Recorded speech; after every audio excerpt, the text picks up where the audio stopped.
Kedaulatan Malaysia, integriti.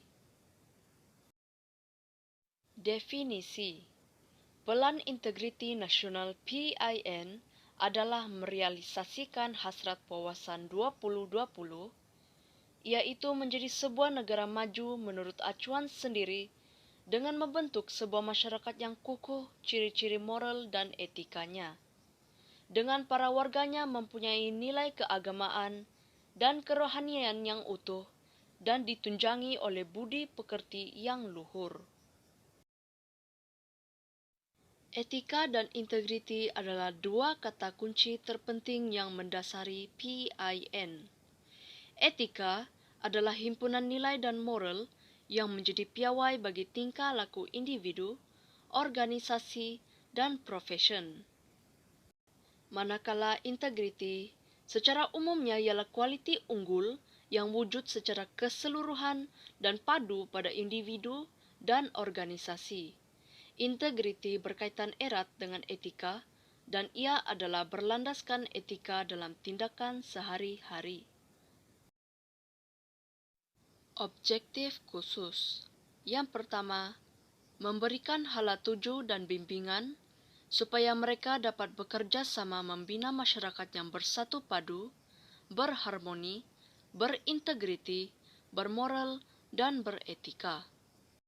Yang kedua, meningkatkan kesedaran, komitmen, dan kerjasama supaya integriti menjadi budaya masyarakat dan diamalkan dalam semua bidang. Ketiga, menggalakkan semangat bertanggung jawab di kalangan anggota masyarakat serta mendorong perkembangan masyarakat sivil yang menjunjung prinsip integriti dan bergerak cergas menegakkan integriti. Keempat, menyumbang kepada pengukuhan asas moral masyarakat dan negara dan peningkatan kesejahteraan hidup anggota masyarakat. Yang kelima, meningkatkan daya saing dan daya tahan Malaysia untuk menangani cabaran abad ke-21, khususnya cabaran globalisasi dengan berkesan. Sasaran integriti: memerangi gejala rasuah, penyelewengan, dan salah guna kuasa secara menyeluruh dan berkesan. Meningkatkan kecekapan dalam sistem penyampaian, perkhidmatan awam, dan mengatasi kerenah birokrasi. Meningkatkan tadbir urus korporat, etika perniagaan, dan tanggung jawab sosial korporat. Memantapkan institusi keluarga dan komuniti. Meningkatkan kualiti hidup dan masyarakat. Faktor-faktor yang boleh menjejaskan integriti adalah individu, kepimpinan, sistem dan prosedur, struktur dan institusi, serta budaya. Individu. Individu yang lemah didikan agama dan penghayatan nilai-nilai murni, lemah disiplin diri dan etika akan mengakibatkan diri dalam pelbagai salah bentuk tingkah laku. Kemerosotan integriti juga boleh berlaku sekiranya individu hanya melihat kelemahan orang lain. Tekanan hidup juga boleh menyebabkan individu terlibat dalam kegiatan rasuah, penyalahgunaan kuasa, penyelewengan, dan gejala tidak bermoral. Kepimpinan. Kepimpinan pelbagai peringkat perlu mempunyai azam dan iltizam yang teguh untuk memberikan pedoman serta tunjuk ajar dan melakukan perubahan untuk kebaikan. Kepimpinan yang lemah iltizamnya dan tidak berwawasan akan menyebabkan integriti sesebuah organisasi di bawah kepimpinannya merosot. Sebaran tindakan pemimpin mengeluarkan arahan yang bercanggah dengan undang-undang, prosedur dan peraturan yang ditetapkan akan menjejaskan integriti. Sistem dan prosedur. Kurang ketulusan dalam urusan yang melibatkan kepentingan awam, misalnya dalam urusan tender. Penguatkuasaan secara terpilih dan tidak berkesan, kelemahan sistem, prosedur serta garis panduan dalam pelaksanaan tugas, kurangnya pemantauan dan penilaian mengenai keberkesanan sesuatu program, keupayaan sumber yang terhad, kerangka undang-undang yang lapuk, kurang jelas, bercanggah dengan sesetengah undang-undang.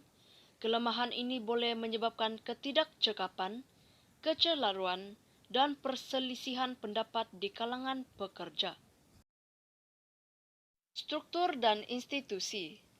Struktur organisasi tidak berubah dan dikemaskinikan dari semasa ke semasa. Institusi yang mempunyai matlamat atau kepentingan yang bertentangan antara satu sama lain menjejaskan integriti. Pertentangan kepentingan antara institusi yang berlaku secara berterusan boleh menyebabkan kecelaruan dan krisis nilai. Skop, tugas, dan tanggung jawab antara institusi perlu diperincikan dan dikoordinasikan dengan baik. Kurang koordinasi akan menyebabkan pembaziran dan tugas yang dilaksanakan tidak sempurna.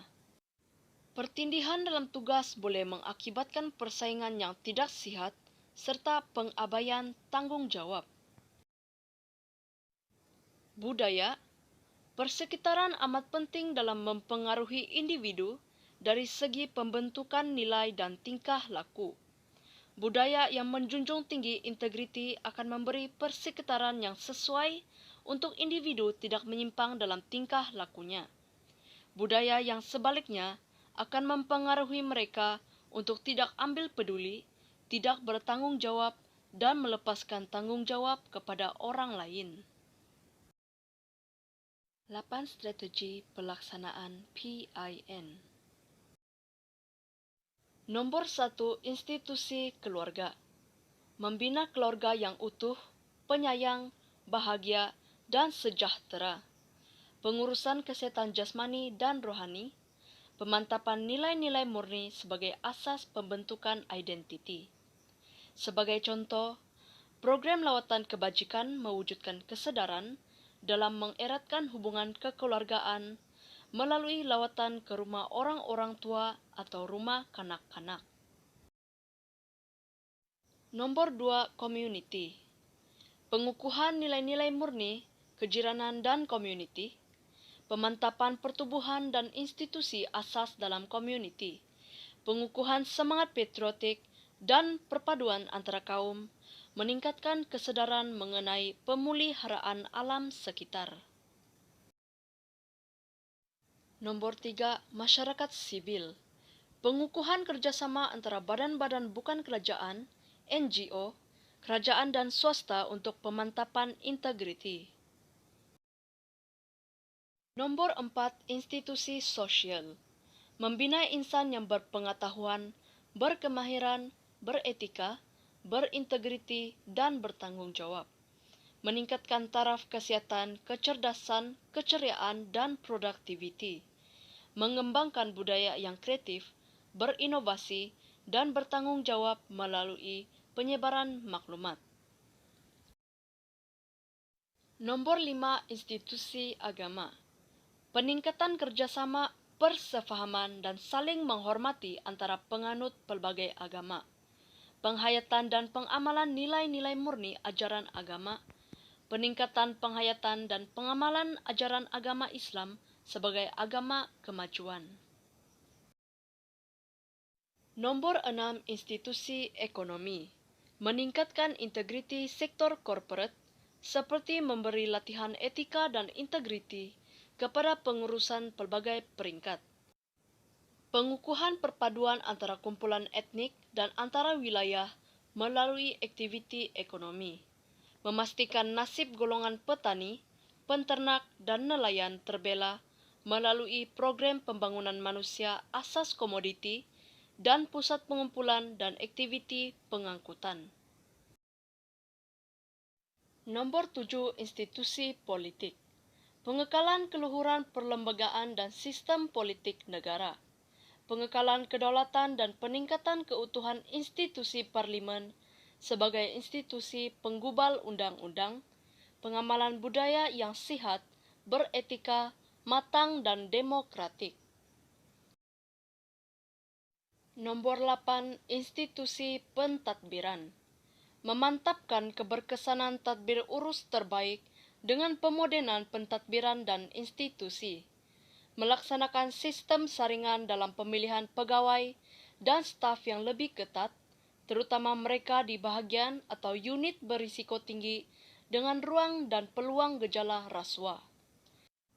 Memantapkan pentadbiran sistem keadilan, contohnya melaksanakan pendekatan punitif yang setimpal terhadap mereka yang terlibat dengan rasuah, penyelewengan, salah guna kuasa, pecah amanah, atau salah laku.